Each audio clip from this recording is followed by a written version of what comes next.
섬김이 있어야 하고, 주고 참는 것, 용서까지, 여러분 이것이 바로 사랑입니다. 우리는 그냥 사랑하면 I love you. 여러분 그 단어 안에는 여러분의 수고가 있어야 되고, 섬김이 있어야 되고, 참아줘야 되고, 주어야 되고, 용서해야 된다는 것이 바로 사랑입니다. 근데 이 사랑이 우리에게 상처를 줄 때가 왜 그럴까요? 그것은 여러분이 참지 못하고, 희생하지 못하고, 용서하지 못하기 때문에 그 사랑에 상처가 되는 것입니다. 우리는 많이 얘기합니다. 사랑. 목사님 사랑합니다. 그러면 그 사랑 안에는 섬김이 있어야 되고요, 용서가 있어야 되고요, 주는 것이 있어야 되고, 이 모든 것이 합쳐서 이 사랑이란 단어. 그래서 우리는 자녀와 관계를 보면 그나마 우리가 용서할 수 있고, 참을 수 있고, 줄 수 있고, 베풀어주고, 또 속아줄 수 있습니다. 근데 여러분, 이 사랑이란 단어는 하나님께서 주신, 우리에게 주신 무엇이다? 말씀입니다. 저는 오늘 여러분과 이 고민을 한번 해보려고 합니다. 우리가 자주 얘기합니다. 자주 나눕니다. 사랑합니다. 정말이요?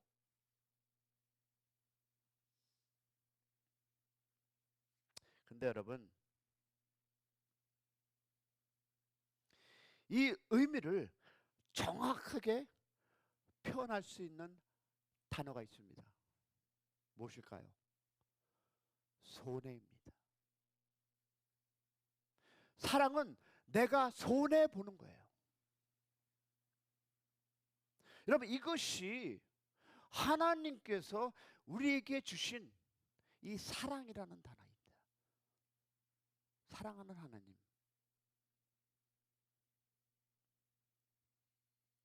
즉 사랑한다는 말은 손해 본다라는 것입니다. 믿으시면 아멘. 하나님께서 사랑하라라는 이 말씀은 무엇일까요? 손해 보라라고 표현해도 그 의미가 전혀 달라지지 않는다는 것입니다. 오히려 더 쉽게 설명으로 다가오지 않습니까? 사랑, 내가 손해보는 것이구나. 문제는 어느 누구도 손해를 보려고 하지 않는다라는 겁니다. 오히려 우리는요, 본능적으로 이익을 추구하고 이기적인 존재입니다. 그래서 성경은 우리는 타락한 죄성이라고 얘기합니다. 그러므로 손해를 보면 매우 힘들어하고 상처를 받습니다. 어떻게 하든 이 복수를 하고 보상을 받으러 갑니다. 그런 우리가 예수를 믿으면 하나님과 다른 사람을 사랑하라라고 명령을 받습니다. 더 나아가서 하나님은요, 우리에게 왼수를 사랑하라. 말도 안 돼요. 왜 그랬을까요? 자, 누가복음 보겠습니다.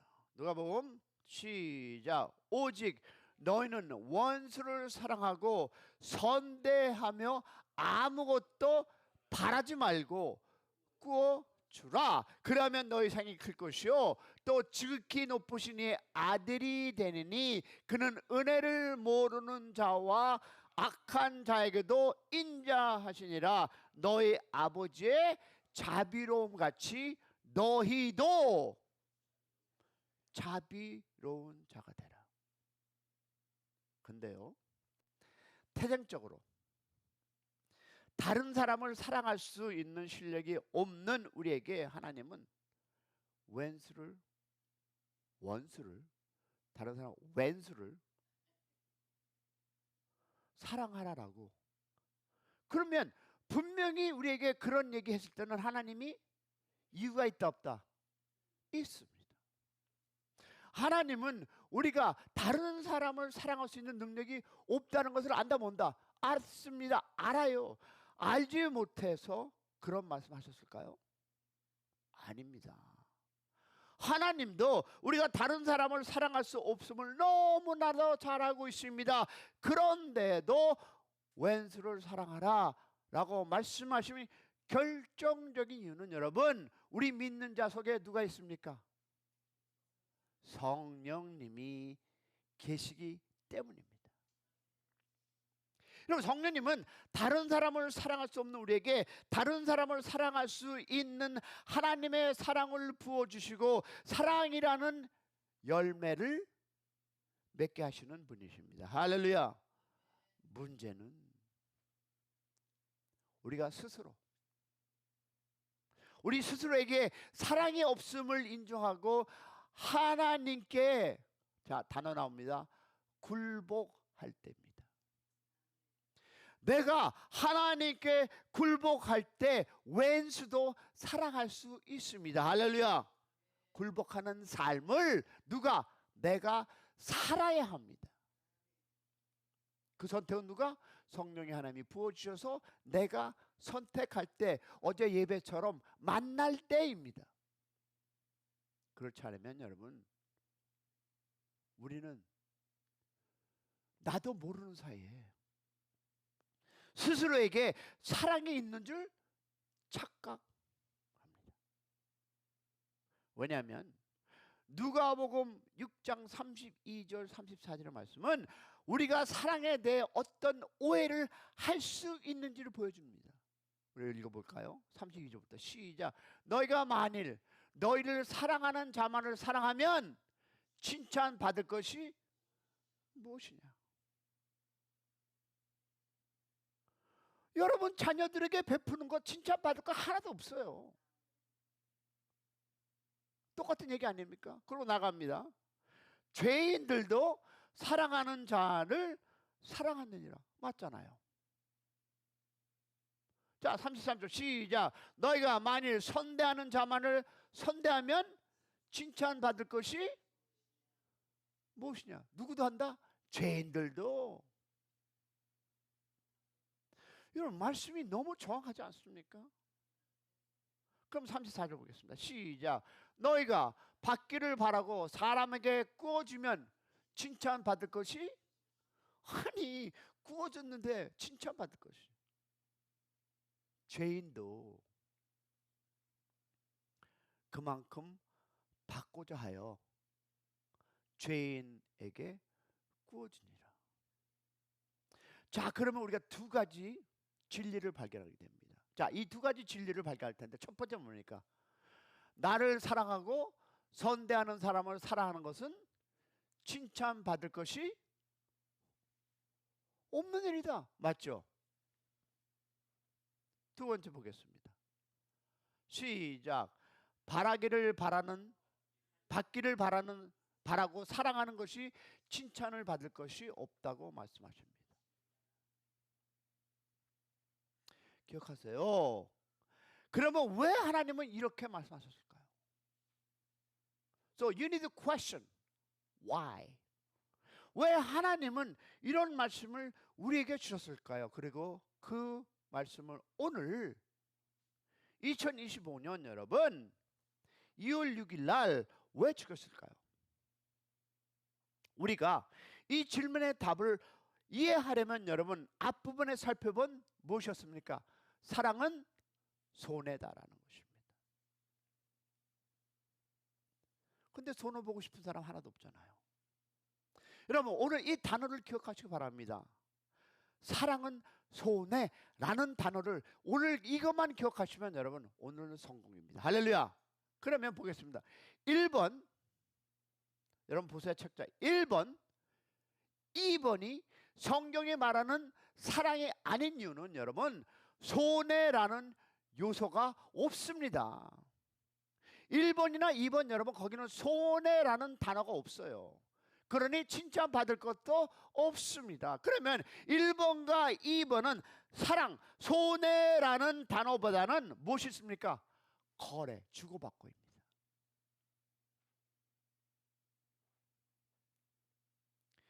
주고받고 거래. 내가 줬으니까 너도 주고, 내가 샀으니까 너도 살고, 내가 축복했으니까 너도 나 축복하고, 내가 이만큼 했으니까 너도 이만큼. 거래입니다. 여러분, 이것은 사랑이 아닙니다. 여러분, 거래 관계는 공정함이 보장되어야 합니다. 결국 사랑, 손해, 거래는 어울릴 수 없는 단어예요. 여러분, 정말 교회를 사랑하십니까? 근데 우리 손해보고 싶지 않잖아.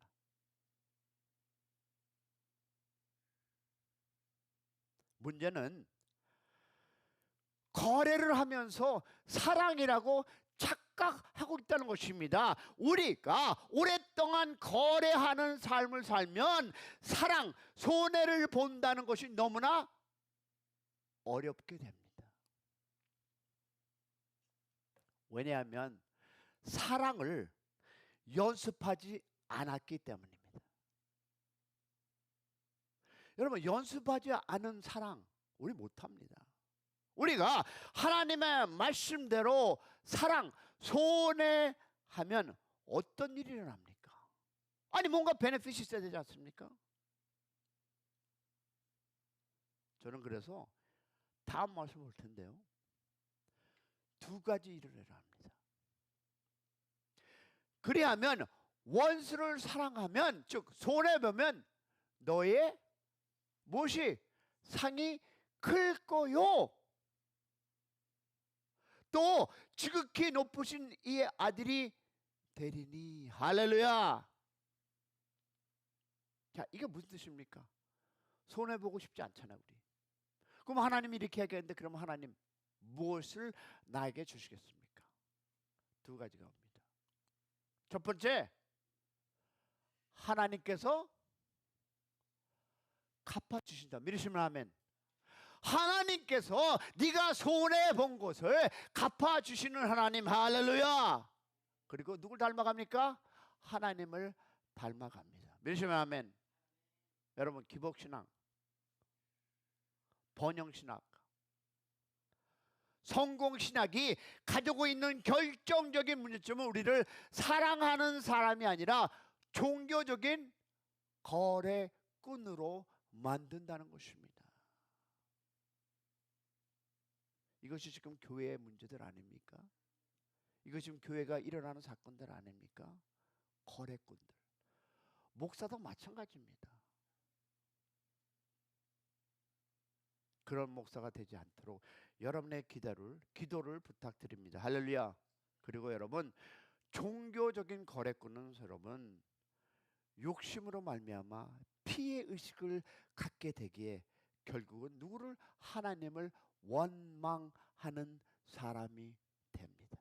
그러므로 기복신앙은 사람을 성공적인 믿음의 사람, 그리고 주님을 닮아가는 사람을 만들지 못합니다. 오히려 탐욕스러운 사람이 되게 합니다. 반면 어떤 사람이 원수를 사랑한다면 그 사람은 성령의 사람. 할렐루야. 왜요? 우리에게는 그러한 사랑이 없기 때문에 위에서 성령이 부어주어서 내가 바뀌면 그런 사람을 우리는 성령의 사람이라고 얘기하는 것입니다. 할렐루야. 자, 보겠습니다. 어디서 얘기하냐? 베드로전서 얘기합니다. 시작. 마지막으로 말하노니 너희가 다 마음을 같이하여 동정하며 형제를 사랑하여 불쌍히 여기며 겸손하며 악을 악으로 욕을 욕으로 갚지 말고 도리어 복을 빌라. 이를 위하여 너희가 부르심을 받았으니 이는 무엇이? 복을 이어받게 하랍니다. 도리어 여러분, 복을 비는 것은 우리의 죄성을 거스르는 삶입니다. 말도 안 돼. 복을 빌라고 저 인간한테? 근데 하나님은 그렇게 얘기 안 하잖아요. 타락한 죄성을 가진 우리가 도리어 복을 비는 것이 불가능합니다. 저 잡아 죽일 이라게 뭘 하라고요? 여러분, 누군가가 나에게 악으로 그리고 욕을 하면 나도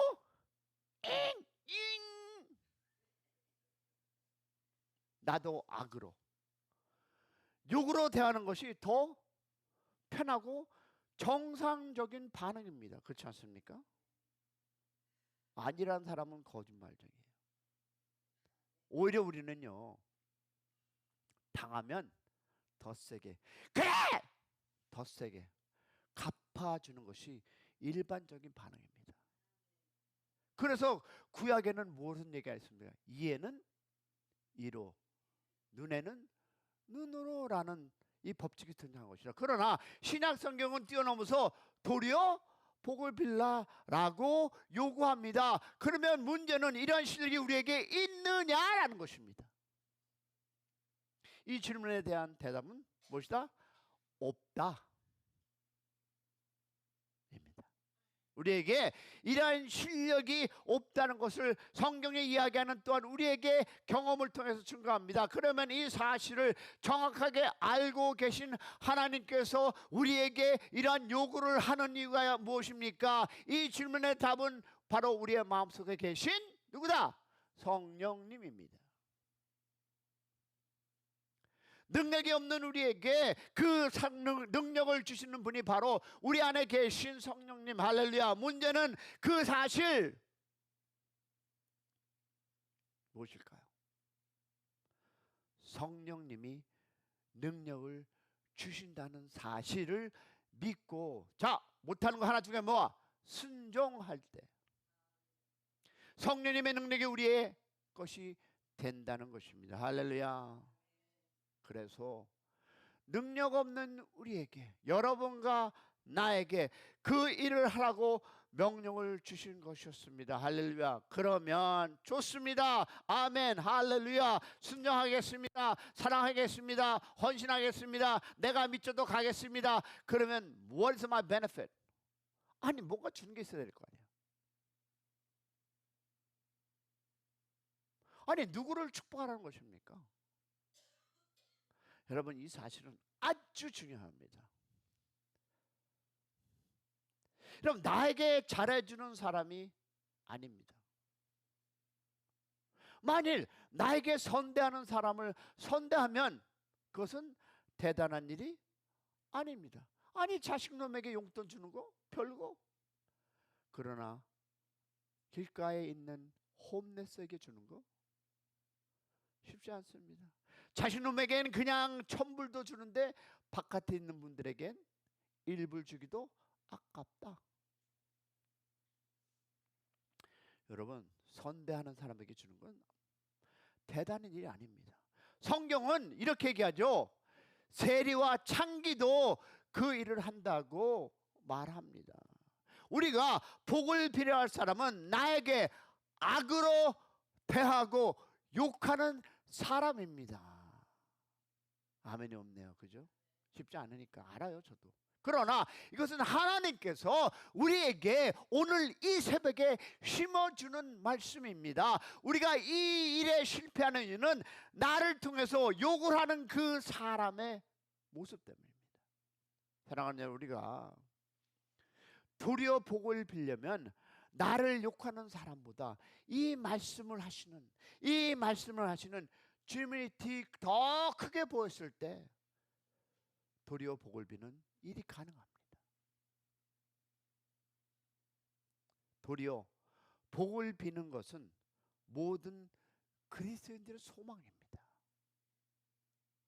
본문 속에 등장하는 이를 위하여 너희가 부름을 받았음입니다. 이를 위하여, 이런 것들을 너희들이 내 안에서 거하기를 원하기 때문에 그래서 너희를 불렀다는 것입니다.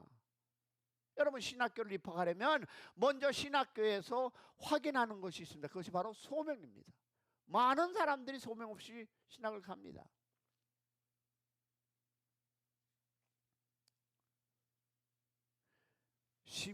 그 뭐죠? 스트레스 때문에 가는 분들도 많이 있잖아요. 그냥 소명 없이 가는 거예요. 왜? 그래야 미국에 처리할 수 있고 뭐 어디 나라에 처리할 수 있고.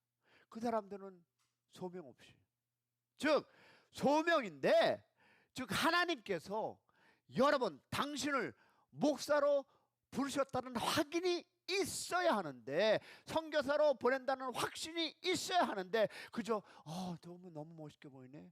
나 선교사 갈까? 저거 그래? 강대상에서 막 큰 소리 치고 박박거리고, 야 저거 괜찮네? 이런 사람들이 있다 없다? 있습니다. 소명 없이. 여러분, 소명이 분명한 사람과 분명치 못한 사람은 고난에 대한 자세가 틀립니다. 에이씨 안 해, 이거 더러워서 못하겠네. 왜? 소명이 없기 때문에. 여러분, 그 차이가 거기에 있습니다. 분명한 소명을 가진 사람은 소명에 응답하여 목회의 길을 갈 때 찾아오는 어려움에 여러분 흔들리지 않습니다. 좌절은 있습니다. 어려움도 있습니다. 때려치고 싶은 마음도 있습니다. 그러나 소명이 있으면 그래도 끝까지 가는 것이, 여러분, 그것이 소명입니다.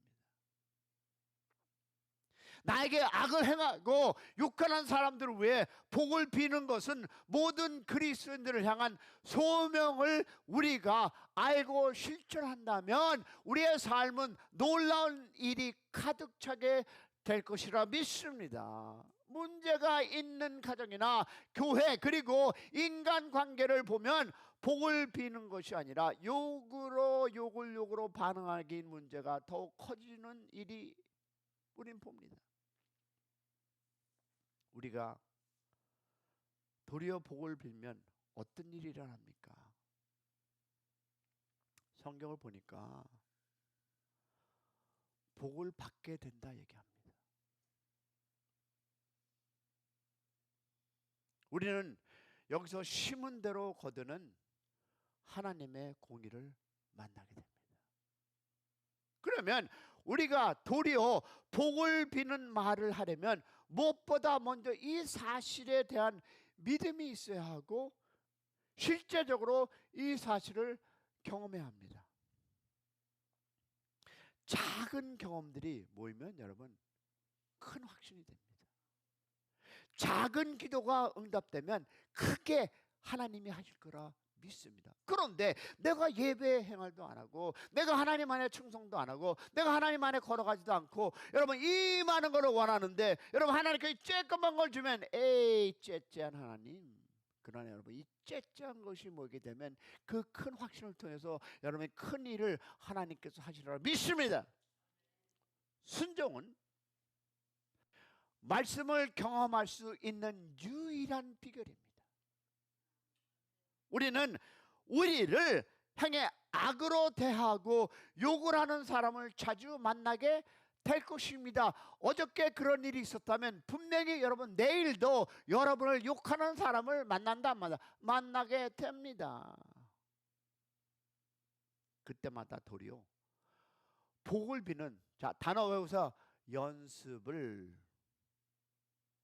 할 수 있는 기회임을 알고 복을 빌어 준다면 하나님이 갚아주심, 하나님을 닮아가는 복을 받으리라 믿습니다.